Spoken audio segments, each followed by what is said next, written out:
Assalamualaikum warahmatullahi wabarakatuh.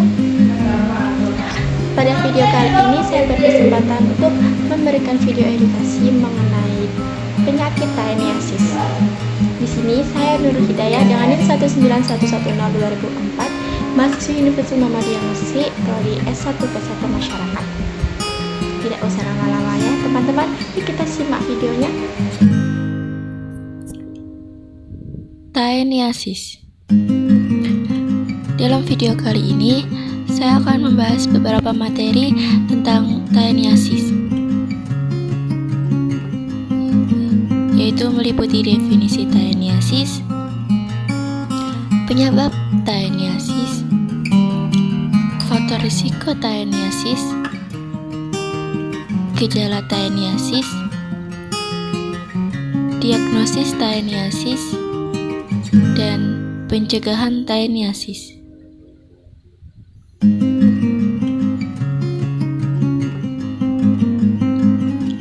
Yang pertama yang akan saya bahas yaitu definisi TNIasis. TNIasis sendiri adalah infeksi parasit yang disebabkan oleh cacing pita kelompok Taenidae meski sudah mudah diatasi. Cacing pita bisa menyebar pada organ tubuh lainnya dan dapat menimbulkan masalah kesehatan yang serius. Cacing pita tersebut berbentuk pipih dan memiliki banyak ruas di tubuhnya. Cacing pita dewasa dapat tumbuh hingga sepanjang 3,5 meter. Cacing ini bisa bertahan di dalam usus manusia hingga 30 tahun tanpa disadari. Di dalam tubuh, cacing pita dewasa akan menghasilkan telur yang keluar bersama tinja. Seseorang dapat terkena penyakit ini jika terpapar kotoran yang mengandung cacing pita.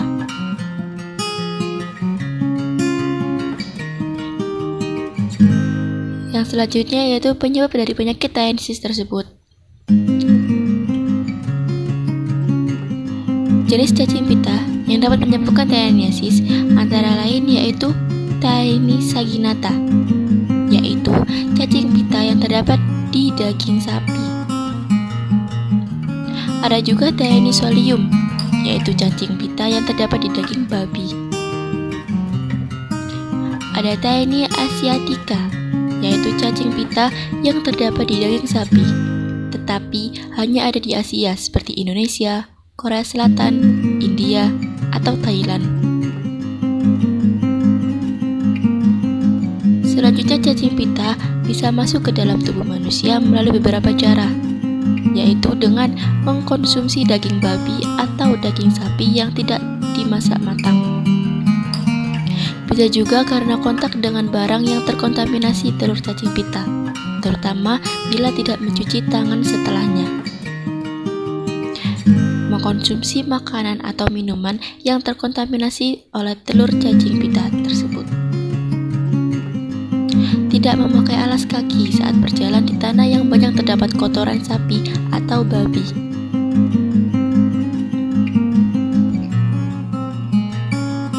Selanjutnya yaitu faktor risiko TNIasis.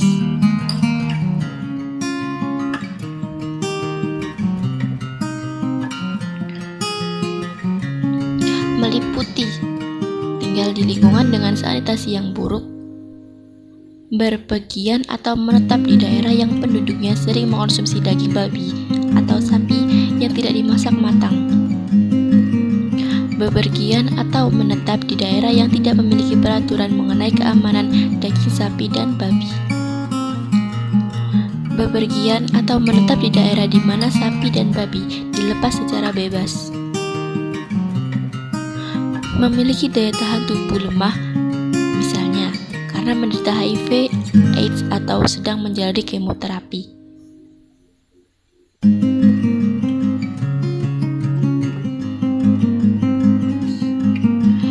Yang selanjutnya yaitu gejala TNIasis.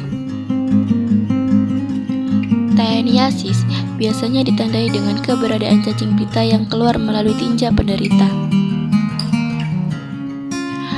Ada beberapa gejala yang dapat muncul akibat infeksi cacing pita di usus, yaitu meliputi mual, lemah, hilangnya nafsu makan, diare, sakit perut, keinginan mengkonsumsi makanan yang asin. Berat badan menurun akibat gangguan dalam penyerapan makanan. Pusing. Ada juga beberapa penderita tyeniasis juga dapat mengalami iritasi di area sekitar anus. Hal ini karena anus merupakan tempat keluarnya cacing telur dan cacing pita dewasa.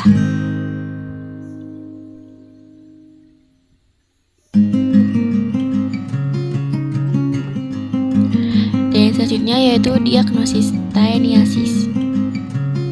Nah, untuk mendiagnosis tyeniasis tersebut, dokter akan bertanya mengenai gejala atau keluhan yang dialami dan riwayat kesehatan pasien. Dokter juga akan menanyakan kondisi tempat tinggal pasien dan apakah pasien berpergian ke wilayah yang berisiko terjadi penularan cacing pita. Selanjutnya, dokter juga akan melakukan pemeriksaan fisik yang diikuti dengan pemeriksaan lanjutan seperti pemeriksaan feses untuk memeriksa keberadaan telur atau bagian tubuh cacing pita ditinja. Tes darah untuk melihat antibodi yang bereaksi terhadap infeksi cacing pita. Pemindaian dengan USG, foto ronsen, CT scan, atau MRI untuk mengidentifikasi infeksi cacing pita yang berat.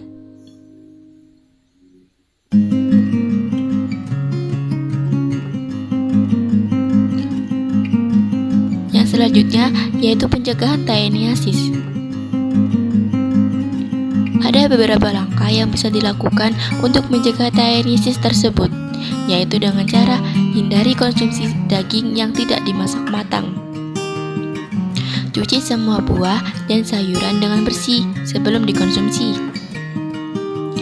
Masak bahan makanan sampai benar-benar matang. Bawalah hewan peliharaan yang terinfeksi cacing pita ke dokter hewan. Lalu cuci tangan dengan sabun sebelum dan sesudah mengolah makanan, sebelum makan, serta setelah menggunakan toilet. Nah, bila Anda memiliki peternakan, selain melakukan langkah pencegahan di atas, buatlah saluran pembuangan kotoran yang baik. Tujuannya adalah agar jangan sampai air yang digunakan untuk keperluan konsumsi tercemari oleh kotoran.